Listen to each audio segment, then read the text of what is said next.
Hi everyone, welcome back to the channel. If this is your first time here, please do consider subscribing. Now on this channel, I do normally do live streams every Monday, Wednesday, and Friday at 5 p.m. Mountain Standard Time. But I do also like to share some videos throughout the week and answer some of the questions that people will ask me during the live stream in a little bit more detail, because I can't get to everything always in the live stream. Although I do appreciate your questions, it doesn't always allow me, because we are cooking dinner live, to get into the most detail with all the questions. So one of the most common ones I actually get a lot, and when we are doing cooking live, I do love using spices, and especially low sodium spices. Part of the channel idea is to do healthy meals, low sodium meals, and these are some of my favorite spices that I use. I thought I'd share with you. So I guess number one, black pepper. So you can buy the black pepper in the store it's in a grinder already done. That's basically goes in every meal. Now some of the spice mixes I have found that are low sodium, and you have to look for these in the supermarket. They're usually a bit lower on the little bit lower on the shelf to find, but there's some great ones you can actually find. And a lot of times there's one we use here. This is perfect for in pasta sauces. It's like a sun-dried tomato and mixed herbs, no sodium. A lot of the times when you're buying a spice mixture for your cooking, there's a lot of salt, so double check that you are getting low sodium. A lot of times they will have different color lids than what would be on a normal spice bottle with the same brand. In these cases it's blue for no sodium. So sun-dried tomato and herb, that's a good one for pastas on that one. And then there's also, this one's a herb and pepper. Just some mixed herbs in these. It's kind of, they are very handy. You could buy the individual herbs and make your own spice mix, but these are just kind of handy to buy, and also to kind of find out if you like it. And if you do like these, instead of buying just that, you can look on the ingredients and figure out what spices are in there, and you can make your own blend afterwards. Save the bottle and just replace it. Like this one is garlic powder, onion powder. There's also some carrot, red bell pepper, spice, and different spices like black pepper, sesame seeds. So there's things you wouldn't necessarily normally find, but it'll be in the mix, low sodium. Another one of my favorite ones we'll use when we're barbecuing is, a lot of times you'll get like a barbecue seasoning spice, and they will always have salt in them, but you can actually find grill spice without salt. So that's another one that I use quite a bit for grilled chicken or cooking on steak. There's like a barbecue one and a steak spice. So these are both really good actually.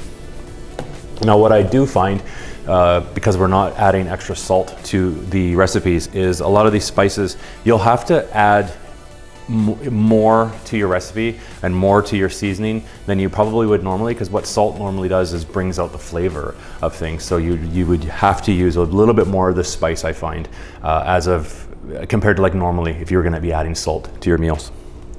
Obviously big spice lovers, a lot of heat, a lot for peppers, as you can see from some of my recipes that I have shared with the pepper sauces and some of the dinners. But always have ground cayenne pepper. That adds a nice bite to rice and to different dishes. So got to go sparingly on this, but it's always good to have.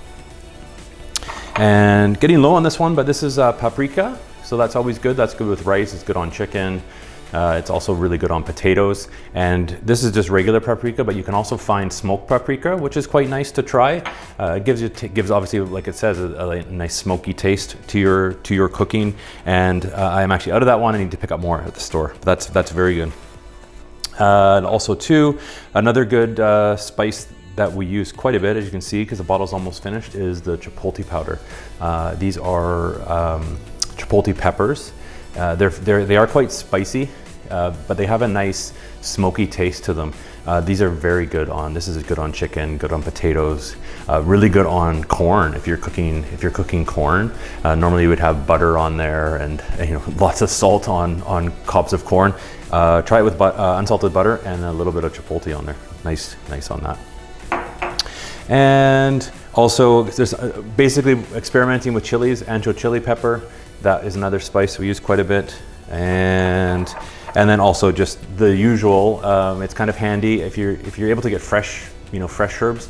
If we're making pasta sauces, it's always good to get that, but a lot of times you can't find them depending on the time of year. This is an Italian herb blend, dried herbs, to make our tomato pasta sauce. So that's one of the ones we use.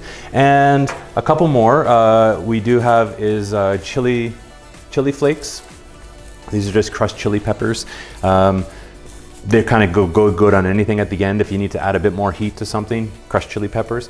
Now, one tip I like to mention, and you can probably see from this bottle, it's a different spice bottle that normally was chilies, but we use so many chilies. Now, this is a good idea if there's certain spices that you like a lot. Don't go, if you're in the supermarket looking to buy spices, and you know you're going to use a lot of it, don't go to the regular spice section, but check out the a lot of the supermarkets now have like an ethnic aisle where there's like Indian food or Asian food, and you can actually buy bigger quantities of spice. So this is crushed chili peppers.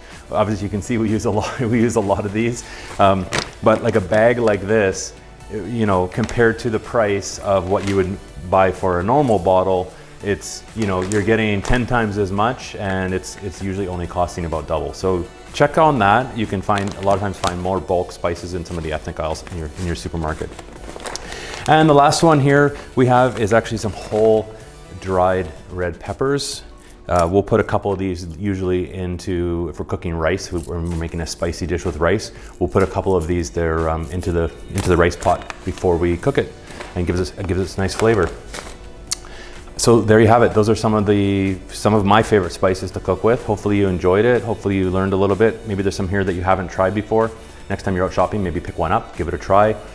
If you do check out my channel, in the live streams, I use these quite regularly, so you can look for and find some ideas to actually use some different spices to help spice up your food while keeping it low sodium. Hopefully you enjoyed the video. Again, subscribe. I do live streams Monday, Wednesday, Friday, and until my next video, you can watch these ones.